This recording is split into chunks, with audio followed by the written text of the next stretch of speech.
नमस्कार दोस्तों, बिंदास हरियाणा पे आपका स्वागत है। इसमें हमारे साथ मौजूद है कांग्रेस की प्रदेश अध्यक्ष कुमारी सैलजा।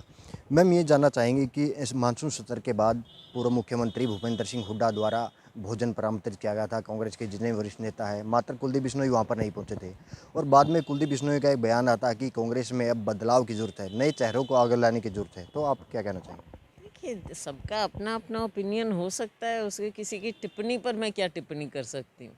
अपना अपना ओपिनियन हो सकता है किसी का। मैम, पिछले 9 महीने से हरियाणा में जिस तरह से पूरे देश में किसान आंदोलन चल रहा है और अब करनाल में जिस तरह से लाठीचार्ज हुआ है, ये करीब 3 से 4 बार ऐसा हो चुका है कि किसानों पर लाठी चलाई गई हो पुलिस के द्वारा। और अब डिप्टी सीएम का एक बयान आता है कि कांग्रेस के जितने भी नेता हैं सभा चुनाव के बाद फील्ड में नहीं उतरे हैं और अब दोबारा आंदोलन को भड़काने के लिए वो बयानबाजी करते हैं।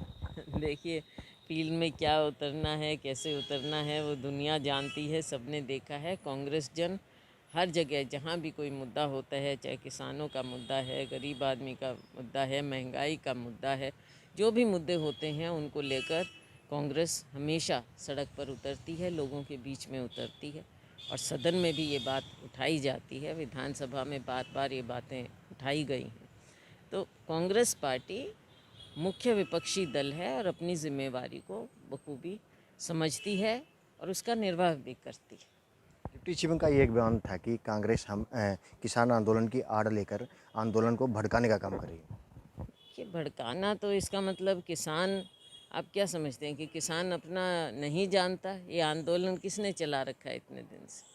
ये किसानों ने अपना आंदोलन चला रखा है। ज़मीन पर बैठा है वो किसान, बैठा है अपना खेत में जाकर, जबकि उसकी ज़रूरत है, वो अपना सारा नुकसान उठाकर ज़मीन पर बैठा है। लेकिन ये सत्ता के नशे में इतने चूर है ये सरकार, भारतीय जनता पार्टी, जजपा सरकार की, इन्हें किसान का दर्द समझ में नहीं आता, देखते नहीं हैं या देखना चाहते नहीं हैं। केवल अपनी सत्ता का, इन्हें सत्ता की ज़्यादा चिंता है, ना कि लोगों की या किसानों की। मैम, करनाल के एसडीएम द्वारा जिस तरह के आदेश दिए गए थे, किसानों के ऊपर लाठियां चलाई गई थी, डिप्टी सीएम और सीएम के बयान में अलग अलग बयान है दोनों का, इस बारे में क्या?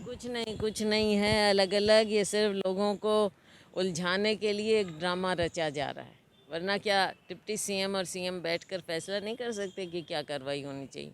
और कार्रवाई सख्त से सख्त होनी चाहिए, क्योंकि एक अफसर अगर इस तरह की बात करे कि सिर फोड़ दो और बिना फूटे हुए सिर के कोई आगे नहीं आना चाहिए, और फिर आप देखते हैं कि किस तरह से बर्बरता पूर्वक के पुलिस प्रशासन किसानों पर हमला करता है, तो ये किसी की शय से ही होगा ना।